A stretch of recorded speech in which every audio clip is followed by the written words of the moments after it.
Alors on continue pour le cours de module 3. On est normalement dans la vis écrou, système vis écrou, qui est inclus dans le module 3 de la transmission de puissance avec transformation de mouvement. Alors c'est quoi un système vis écrou? Alors pour bien ficeler la situation, on présente un exemple étau de perceuse. Voilà. Alors ici l'étau de perceuse. La perceuse c'est une machine qui réalise des trous dans des pièces. Alors la table de perceuse elle contient quoi? Un élément pour fixer la pièce à usiner. Okay. Alors ici on met la pièce à usiner. Pour éliminer les degrés de liberté, on utilise un système qu'on appelait étau. Alors, l'étau il se compose de quoi? Des ensembles. Le premier élément c'est le mort fixe. Okay. Ici, mort mobile qui est en liaison avec la vis filetée. Ici, le levier pour avoir la rotation de la vis. Ça, c'est l'écrou pour transformer la rotation de quoi? De la vis vers une translation aussi de la vis et pour avoir déplacé le mort mobile pour qu'il serve la pièce. Je vais vous montrer une animation. Voilà.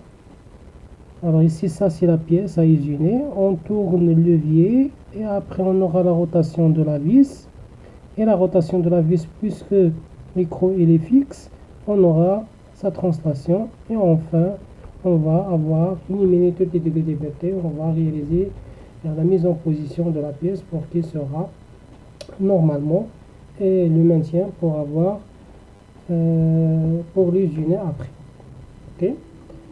Alors l'AS fonctionnelle de système vis-écrou vient de l'étau de perceuse. Alors à qui rend-il service ici pour l'opérateur? Sur quoi agit-il ici la pièce à usiner? C'est-à-dire on ajoute quoi? Pour la pièce, une valeur ajoutée, c'est le serrage et le maintien. Le système, c'est toujours l'étau de perceuse ou bien système vis-écrou. Et le système vis-écrou de l'étau de perceuse, il transforme, bien la fonction, c'est transformer un mouvement de rotation, un mouvement de translation. Alors le système ici, il est parfois réversible. C'est quoi parfois? Parfois, c'est pas normalement, toujours, on aura une transformation de quoi? De mouvement de rotation vers un mouvement de translation, ou bien l'inverse. Ça, c'est réversible. Mais parfois, c'est-à-dire, c'est pas généralement. Alors, l'inverse de réversible, c'est irréversible. Okay.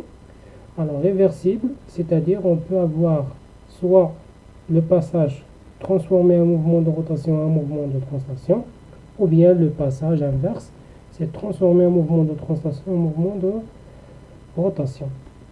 Alors, la réversibilité ici du système vis-écrou, elle dépend de certaines conditions. On va la voir après, okay, dans la continuité du cours. Alors, maintenant, on présente schéma cinématique. Alors, concernant le schéma cinématique du système étau de perceuse, le voilà ici. Alors, il contient des éléments. Alors, ici, mort fixe, le voilà. C'est la table, oui, le sommet, plus cette partie qu'on l'appelait mort fixe. C'est cette partie. La pièce, on le met ici, mais bien, elle n'a pas été présentée dans le schéma cinématique. Ça, la partie B, c'est le mort, on l'appelait mort mobile. Okay. Ensuite, on a là-bas, ça c'est l'écrou, il est dans ce côté. Et C, c'est la vis. Et D, c'est le levier. Ok. Alors, on fixe le bâti, ou bien le support de l'étau. C'est le mort fixe plus l'écrou. Le fixe se met là-bas. Et on cherche quelles sont les trois liaisons demandées dans le schéma cinématique. C'est-à-dire il faut continuer schéma cinématique ici. Alors ici, j'ajoute l'animation qu'on a déjà traitée pour bien ficeler les liaisons. Voilà. Ici, on a une liaison, par exemple, entre la vis et l'écrou, c'est hélicoïdal. Ça, c'est hélicoïdal. OK. je répète, entre la vis, et voilà, c'est C, et l'écrou qui est en liaison entre instrument avec l'élément A, qui se mêle plus mort fixe, qui est ici. Ok? Alors, entre quoi et quoi? Alors, on a l'élément B. C'est quoi l'élément B?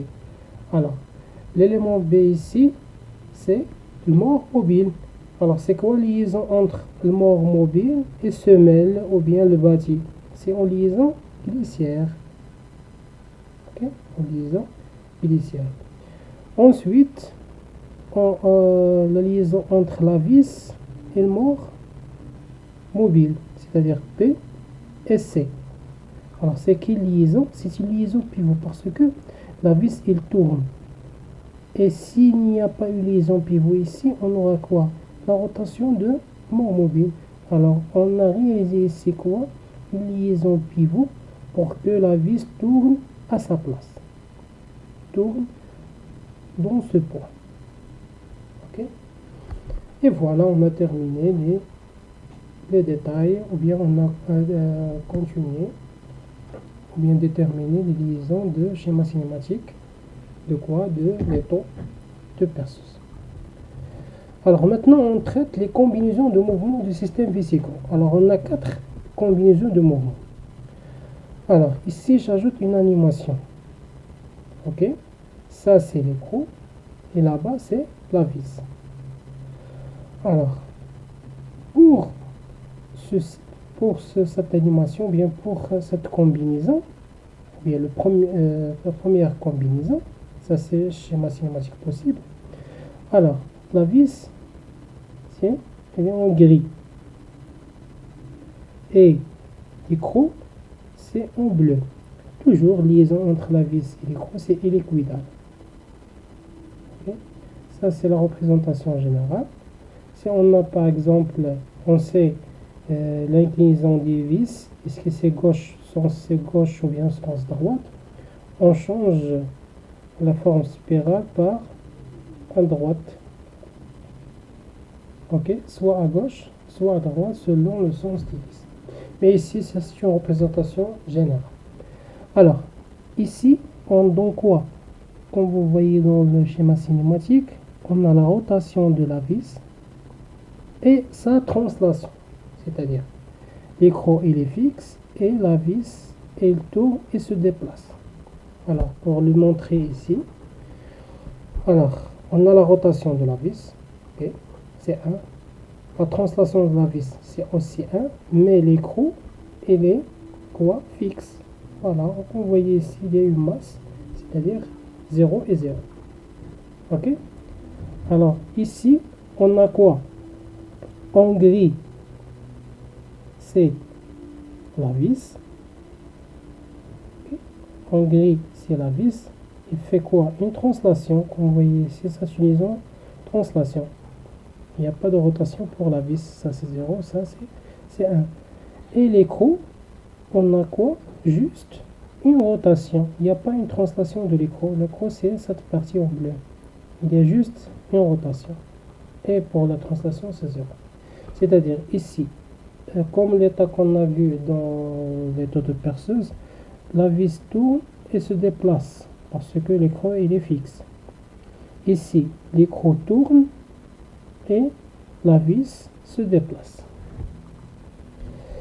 Ça, à les deux autres combinaisons. Ici, on a quoi? Ça, c'est la translation en bleu de l'écrou, qu'on voit ici. Translation de l'écrou. Et rotation de quoi? De la vis. Alors, rotation de la vis, comme vous voyez ici. Liaison pivot. 0 translation. Et translation juste de l'écrou. 0 rotation pour l'écrou. Et en translation, comme vous voyez ici, de l'écrou. L'écrou, c'est l'alésage. L'arbre, c'est la vis. Ici, on a quoi? La vis, il est fixe, soit en translation, soit en rotation. Vous voyez ici, la vis, il est lié au bâti, c'est-à-dire il est fixe. Ça, c'est 0, ça, c'est 0. Pour la rotation et la translation de la vis, c'est 0, 0. Par contre, l'écrou, il tourne et se translate. Voilà, 1, 1. Normalement, ça, ce sont les 4 combinaisons de système vis. Maintenant, on parle de quoi? De la réversibilité du système Vis-Écrou. Alors, on a déjà présenté que parfois le système il est réversible, parfois non, c'est-à-dire selon une condition. Alors, c'est quoi la condition de réversibilité? On présente ici quelques paramétrages. C'est l'angle d'inclinaison du filet, c'est alpha, et l'angle de frottement, phi. Alors, ça c'est la vis, ça c'est l'écrou hachuré, okay? Ça c'est alpha, ça c'est l'angle du filet, ça c'est l'angle d'avance, ou bien qu'on l'appelait l'angle de frottement. Okay? Le pas, c'est la distance entre deux dents successifs. Okay? Ça c'est le diamètre D, diamètre de tête, ou bien qu'on l'appelait diamètre d'extrémité. Et on a dm, diamètre moyen au diamètre sur flanc. Diamètre moyen ou bien diamètre sur flanc. Et dm est égal à quoi? C'est d moins pi sur 2 et pi c'est le pas. Alors le t c'est le diamètre nominal. Alors l'angle de frottement, c'est quoi l'angle de frottement? L'angle de frottement est égal au coefficient de frottement. Si je vais par exemple, j'ai donné le coefficient de frottement, je cherche l'angle de frottement, on fait l'arc tangente. Vous les aurez dans les calculatrices. Vous mettez normalement c'est tangente moins 1. Ça c'est pour moi c'est une erreur de représentation de la calculatrice. Il faut mettre arc tangente, c'est pas tangente moins 1. Mais en général, on a déjà parlé ça en cours. Tangente, pour chercher l'angle, vous mettez l'arc tangente de coefficient de frottement, vous trouvez la valeur de l'angle. Vous remarquez que dans les calculatrices, il est degré le radian, c'est-à-dire vous devez avoir dans la présentation de l'angle, soit il est en radian, soit en degré. Okay? Ne manquez pas ça. Alors maintenant, la condition de réversibilité du mouvement, c'est alpha, l'angle d'inclinaison. Il est entre quoi et quoi? Ça, c'est une égalité. C'est l'angle alpha. Par exemple, dans un exemple, on a présenté alpha que c'est, par exemple, c'est 40. Et l'angle d'inclinaison, c'est 20. L'angle de frottement, c'est 20. Alors, l'angle d'inclinaison, c'est 40. L'angle de frottement, c'est 20. Alors, 40 est supérieur à 20. La première égalité, c'est juste. Mais on va avoir deuxième égalité. Est-ce que 90 moins 20, c'est combien? C'est 70. Est-ce que c'est 70 est supérieur à 48? Alors le système il est réversible. Si cette inégalité n'est pas justifiée ou bien n'est pas présentée dans les paramétrages du système, c'est-à-dire le système il est réversible. Alors, les principes caractéristiques du système Vis-Écrou. Alors, on a premier principe, ou bien premier caractéristique, c'est le pas. Alors, c'est quoi le pas? Le pas, c'est une caractéristique de la vis, ou bien de l'écrou, système Vis-Écrou, exprimé en mètres. Ça, c'est un système international, mais généralement, on le trouve en millimètres. Alors, c'est quoi le pas? C'est la distance entre deux filets successifs, ou bien deux sommets successifs. Alors, on a deux types de pas. On a le pas réel et le pas apparent. On va le voir après, juste maintenant, mais on va comprendre d'abord le profil de filetage. Alors, le profil de filetage, il peut être triangulaire, trapézoïdal ou bien carré, mais ce qui est normalisé est triangulaire. Alors, on va le voir maintenant, les types de profil de filetage. Alors, triangulaire, c'est comme ça. C'est-à-dire le triangle. Alors trapèze, c'est comme la forme trapèze, trapézoïdal. Ça c'est rond, ça c'est carré. Ça c'est filet de gaz ou bien ressource.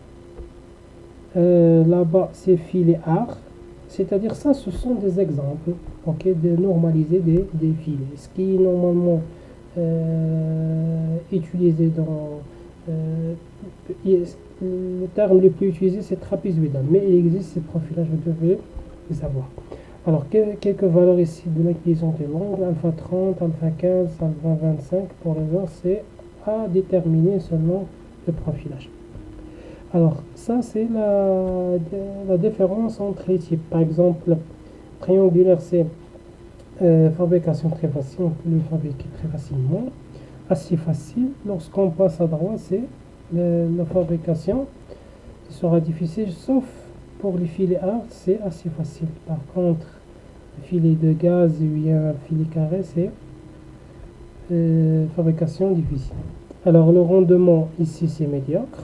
Bon, par exemple, trapèze butin, ça c'est bon. Médiocre, très bon pour les carrés, médiocre, ainsi de suite. Alors, la résistance des filets par les chocs, par rapport au choc, ça c'est résistant, il résiste, très résistant aux chocs, c'est-à-dire fileron, c'est le plus en termes, il est bon, mais le rendement il est médiocre.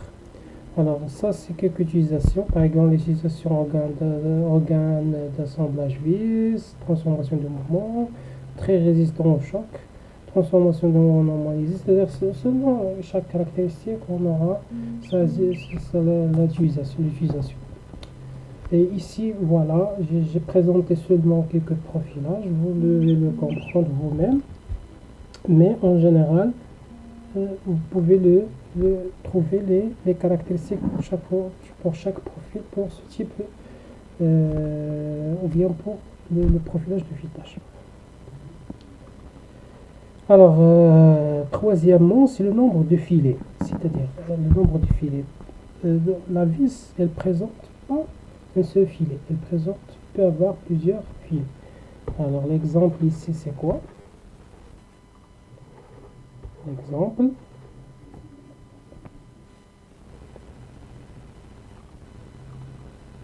Voilà, comme vous voyez ici, on a une vis à un seul filet. Voilà, on a juste un seul filet. Par contre, ici, il y a deux filets.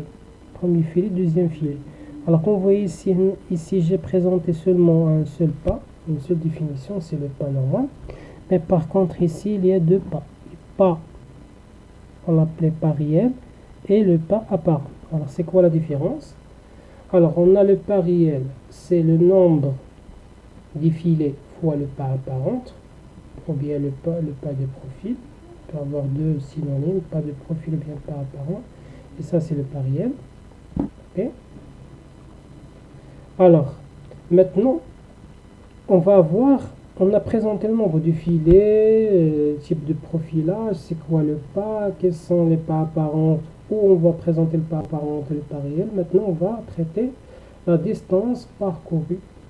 C'est quoi la longueur ou bien la distance parcourue. Alors, la règle, elle est simple. L'écrou avance d'un pas par tour. C'est-à-dire, l'avance d'un pas, il se fait avoir tourner la vis à 360 degrés, c'est-à-dire un seul tour. Ou bien 2 pi radians selon l'unité que vous utilisez. On obtient ainsi la longueur par la formule ci-dessous, c'est-à-dire x c'est la distance parcourue. Si vous représentez l'angle par radian, c'est le pas réel. C'est le pas réel. Ok? C'est le pas réel. Si par exemple on a un seul filet, le pas réel est égal au pas apparent, on va avoir juste le pas réel. Si par exemple on a plusieurs nombres de filets, le pas réel c'est égal à quoi? Le nombre de filets fois le pas apparent. Et on va avoir calculer le pas. Et maintenant pour la distance parcourue, c'est le pas réel fois l'angle sur 360 degrés. Pourquoi 360 degrés? Parce que l'angle ici est présenté en degrés. Ou bien si vous aurez par exemple l'angle est représenté par radian, la règle elle est simple, on va diviser sur 2pi. Okay? Vous devez apprendre les formules par cœur et vous devez, avant de prendre par cœur, l'apprendre. Alors, ici je présente quoi? La distance. Alors, j'ai mis ici graphe. Dans l'axe des abscisses, c'est l'angle d'inclinaison en radian. Et la longueur parcourue. Alors, c'est une fonction linéaire qui passe par 0. Pourquoi? Parce que x est égal à quoi? C'est pi fois alpha sur 2pi. Alpha sur 2pi, c'est le coefficient de la pente. Ça, c'est la pente fois plutôt pi sur 2pi, c'est la pente. et alpha c'est le variable. Alors pour avoir la vitesse, on va diviser sur le temps, x sur le temps, et la distance sur le temps il va donner la vitesse, l'angle sur le temps il va donner la vitesse angulaire radian par seconde. Alors la pente elle devient quoi? C'est toujours pas sur 2pi, parce que ça c'est proportionnel, on a même pente, mais on présente ici la distance parcourue est égale au pas fois alpha sur 2pi, et la vitesse linéaire est égale à quoi? La pente qui est le pas sur réel sur 2pi fois la vitesse angulaire. Je présente ici la formule en termes de vitesse d'avance et la fréquence de rotation. La fréquence de rotation est toujours par minute, la vitesse linéaire en mètres par seconde. Voilà. Je vais différencier entre les deux. La fréquence de rotation est égale à quoi? C'est la vitesse linéaire sur pi. Voilà. Alors, pour obtenir la formule ici, vous tout simplement mettre la formule de la vitesse angulaire, c'est quoi? C'est 2pi fois n. La fréquence de rotation, on va avoir, simplifié les 2pi, on va avoir quoi? Pi fois n. Okay. Alors, le rendement, concernant le rendement, un système V-cyclo peut être représenté par le schéma ci-contre. Voilà. Alors ici, ça, c'est le système V-cyclo. Pour l'entrée, c'est la puissance apparente. Pour la sortie, c'est la puissance utile. Alors, pour décrire la puissance apparente, on aura quoi? La vitesse angulaire et le couple. La sortie, donc quoi? La force avec la vitesse linéaire. Alors le pas, c'est pi, c'est p. Le rendement, c'est mu. Alors, c'est quoi le rendement? Alors, concernant d'abord l'entrée, c'est une énergie de rotation, caractérisée par la vitesse angulaire et le couple. Voilà, la vitesse angulaire et le couple. Et la sortie, c'est une translation caractérisée par la vitesse linéaire et la force qu'on va l'appliquer sur la pièce, par exemple, à hygiéner. Alors, le rendement, c'est quoi? C'est la puissance utile sur la puissance absorbée. La puissance utile, c'est quoi? C'est la vitesse fois la force. Ok? C'est la vitesse fois la force. Alors ici, c'est normalement, on va c'est l'inverse. La puissance utile, c'est la force fois la vitesse. Alors je vais alors le voilà, je l'ai corrigé. Lorsque je tape la formule, j'ai fait l'inverse. Alors la puissance utile, c'est quoi? C'est la vitesse linéaire fois la force. Et la puissance absorbée, c'est quoi? C'est le couple fois la vitesse angulaire, le rendement. C'est ça la forme. Ok. Alors, les grandeurs d'effort. On va voir les grandeurs, c'est-à-dire la force qui est en fonction du couple. Alors, le système actionné en sortie demande un effort F qui va appeler un couple ici à fournir en entrée. Voilà. C'est-à-dire, c'est quoi la force par rapport au couple? Alors, on a la puissance absorbée, c'est quoi? C'est C fois oméga. Est égal à quoi normalement? C'est la force fois la vitesse linéaire sur le rendement. On a déjà présenté ça dans le dernier slide qu'on a vu. Ok? Alors, implique quoi? Que le couple est égal à la force fois la vitesse sur le rendement fois la vitesse angulaire. On va juste ramener ici la vitesse angulaire ici. Alors, concernant la vitesse linéaire, on a déjà présenté pour la vitesse linéaire est égale à quoi? C'est le pas fois la vitesse angulaire sur 2pi. On a déjà vu ça dans le cours. Voilà. Vous pouvez revenir en arrière. Vous trouvez que la vitesse linéaire est égale au pas réel fois la vitesse angulaire sur 2pi. On va simplifier par oméga. On trouve quoi? Que le couple est égal. Voilà, on va simplifier par oméga. On trouve que le couple est égal à la force fois le pas réel sur 2pi fois le rendement. Si on va le dessiner, on va trouver quoi? Ce que dans le variable c'est la force, la résultante c'est le couple, et la pente c'est quoi? C'est une fonction linéaire qui passe de 0 avec une pente, c'est P. sur le pas, sur 2P fois le rendement. Alors, on a présenté l'aspect physique du système V-Synchro. On continue sur les différentes solutions constructives. Alors, première solution constructive qu'on peut avoir ou bien qu'on peut l'entamer pour le système V-Synchro, c'est borne de calage. Alors, borne de calage, c'est ça, c'est un système de borne de calage pour faire un système de bridage ou bien pour seulement comment on va pousser l'axe de vis pour qu'il sorte de corps. Alors, ici, on a un levier, ça c'est l'écrou. Et ça, c'est l'axe ou bien la vis. Alors ici, la vis du guidage, il guide normalement la translation. On a vu l'année dernière comment on fait le guidage en translation.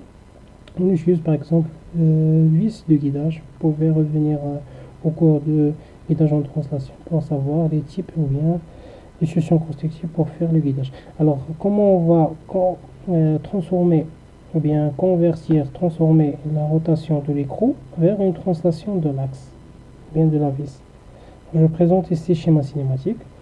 Alors, le contact entre quoi et quoi? Le contact entre l'écrou et le corps, ça c'est appui plan. On a vu ici. L'écrou et la vis, c'est hélicoïdal. La vis et le corps, c'est glissière. C'est bien lisible schéma cinématique. Alors, lorsqu'on fait la rotation de l'écrou, il reste à sa place, mais il tourne, il va pousser la combinaison de passer rotation de l'écrou, il va donner la translation de la vis. Ici, par exemple, on a la condition de réversibilité, on peut pousser quoi la vis, faire une translation, on aura la rotation de l'écrou, c'est la condition de réversibilité, elle est bien lisible. Pour revenir au cours pour savoir c'est quoi la condition de réversibilité. Alors le tableau qui décrit les mouvements. Alors on a ici la vis et l'écrou. Alors je présente ici quoi la rotation de l'écrou. Ça c'est levier ou bien partie organe moteur, c'est-à-dire l'entrée. Il va donner quoi la translation de la vis. Deuxième solution constructive, c'est clic d'automobile. Vous avez vu sûrement vous avez vu ce système. Okay.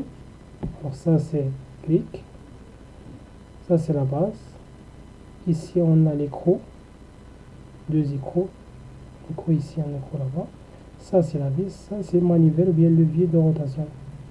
Schéma cinématique. Ça c'est une liaison ici vis-écrou, c'est-à-dire hélicoïdal. Ça c'est hélicoïdal, c'est-à-dire ici. C'est quoi le résumé qu'on va traiter par ce symbole? C'est que le sens c'est à droite, l'hélice. Ça c'est à droite aussi. Alors ça, ce sont des articulations. En articulation ici, articulation là-bas. Et deux articulations en termes de bâti et le poussé. Alors lorsque je tourne le levier ou bien le manivelle, on présente quoi? Soit on va diminuer sa distance, ou bien augmenter pour pousser quoi? Les leviers en haut ou bien en bas pour par exemple monter, c'est-à-dire lever ou bien pousser la voiture en haut. Ok, pour le tableau, alors c'est qui ici l'organe moteur? C'est la vis.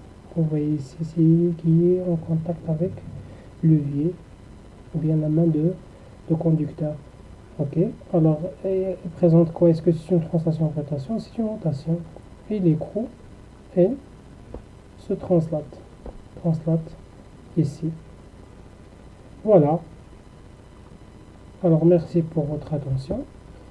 N'hésitez pas à me demander des questions si vous avez des questions, soit à l'email ou bien à mon numéro de téléphone WhatsApp, sur page Facebook ou bien sur le commentaire de YouTube.